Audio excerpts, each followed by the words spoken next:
Years before the film, The Matrix, a neuroscientist in Mexico ran an experiment that, he claimed, showed two human brains could share a single signal across a sealed room, as if reality were one connected field. His name was Jacobo Grinberg. The paper is real, published in 1994, and still debated by scientists today. His conclusion was radical, and before anyone could prove him right or wrong, Grinberg himself disappeared. He was never found. To understand why that disappearance still unsettles people 30 years later, you have to begin with something far less mysterious than it sounds. A working scientist with a real laboratory and a real record. Jacobo Grinberg Zilberbaum was born in Mexico City in 1946. He studied at the National Autonomous University of Mexico, the UNAM, the largest university in Latin America, and then earned a doctorate working under the American neurophysiologist E. Roy John, a pioneer of quantitative EEG, the practice of turning the brain's electrical activity into hard numbers. Grinberg did not arrive from the fringe. He was trained in one of the most data-driven corners of brain science there was. Back in Mexico, he became a professor at the UNAM and founded his own research center, the National Institute for the Study of Consciousness. He published constantly, dozens of books and papers in peer-reviewed journals. By any ordinary measure, he was a successful academic near the height of his career. Then there was the experiment.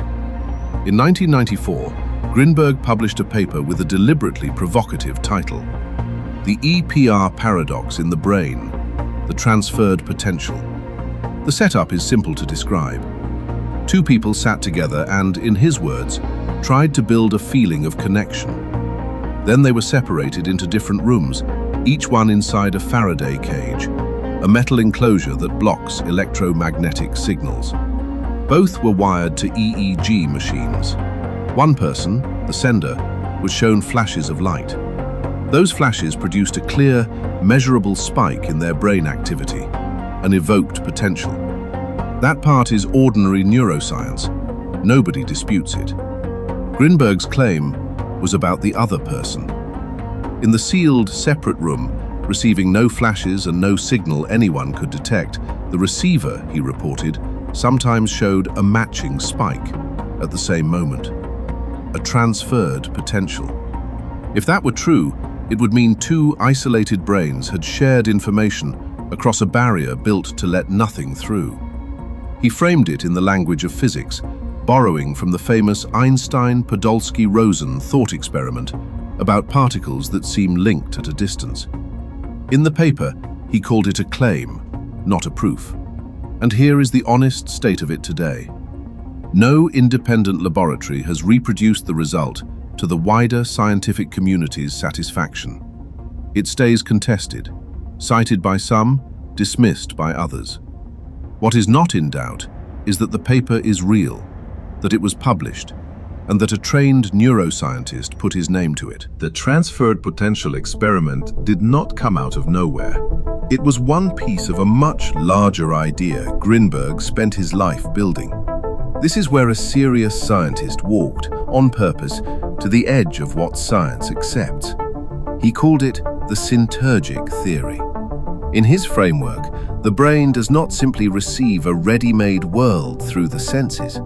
Instead, he argued, the brain interacts with what he called a fundamental lattice, an underlying field or structure of reality, and it is that interaction that produces the world we experience as solid and separate. In his view, consciousness was not locked inside the skull, it reached into reality and helped shape it. It is a sweeping claim, and Grinberg knew it. He treated it as a theory to be tested, not a truth to be preached. But it led him towards subjects most of his colleagues avoided. He studied meditation and the brains of long-term meditators. He wrote about telepathy as something he believed could, in principle, be measured. And he spent time with traditional Mexican healers, most famously a woman known as Pachita, a folk healer who claimed to perform surgery with a knife and her bare hands. Grinberg documented her and treated her as a phenomenon worth studying. This part has to be said plainly. Nothing in Grinberg's paranormal work was ever independently confirmed. Psychic surgery, as a practice, has repeatedly been shown to rely on sleight of hand. Telepathy has no accepted place in mainstream neuroscience. When Grinberg presented these ideas, he was presenting his own hypotheses and his own interpretations, not established fact. And many scientists regarded them, then and now, as unproven at best. But it would be just as dishonest to paint him as a crank. He was a credentialed researcher who kept one foot in rigorous EEG work and stepped deliberately into the questions his field had abandoned. He wanted to bring the tools of hard science to experiences that hard science usually sets aside. Whether that made him a visionary or a very well-trained man chasing a mirage is exactly the argument that has never been settled. And it might have stayed a quiet academic argument, a name in a few journals, a theory debated by a small circle, if not for what happened in December of 1994. On December 8, 1994, Jacobo Grinberg went missing. The last confirmed contact places him at home in Mexico City. He was days from his 48th birthday. 4 days later, on December 12th, he was expected at a gathering, and he never arrived. He simply did not show up, and he was never seen again. There was no body, no note, no ransom demand, no confirmed sighting anywhere after. A man with a public career, a university post, and an institute in his name stepped out of view as completely as if he had walked through a wall. Colleagues, students, and families searched. Reports were filed, and the trail from the very beginning led nowhere. For most missing person cases, that would be the whole of it. One life, unexplained. But the Grinberg case has a second half that almost no one outside Mexico has heard. And it is the detail that turns an unsolved disappearance into something harder to hold. He was not the only one who vanished. Weeks after Grinberg disappeared, his partner, Maria Teresa Mendoza, disappeared too. She was last traced toward the northern border of Mexico in Baja California. Then, nothing. Like him, she was never found. Two people from the same story, gone without a trace. Now the details, carefully, because this is where responsible telling matters. The two did not vanish on the same day. That version comes from a single, unreliable source. She disappeared later, during the period when people were still searching for him. No crime was ever proven, not against anyone. No bodies were ever recovered. There has never been a conviction, an admission, or any confirmed account of what happened to either of them. Everything beyond "they disappeared and they were never found" is speculation. What can be stated is only this. Within a matter of weeks, the two people closest to Grinberg's work were both gone. The scientist who claimed the mind could reach across sealed rooms had left behind a sealed room of his own, a story with the middle cut out. Everyone who might have explained what he was really doing in his final months was, suddenly, no longer there to ask. That silence is why the case never faded.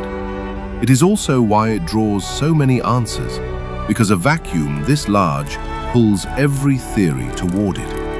And the theories are worth walking through, one at a time, weighed against what little evidence there actually is. Start with the most ordinary explanation, because it may also be the most likely, that Grinberg chose to leave.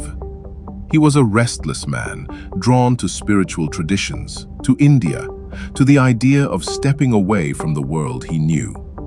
Some who knew him have suggested he may have walked away deliberately, to disappear into a new life, perhaps abroad.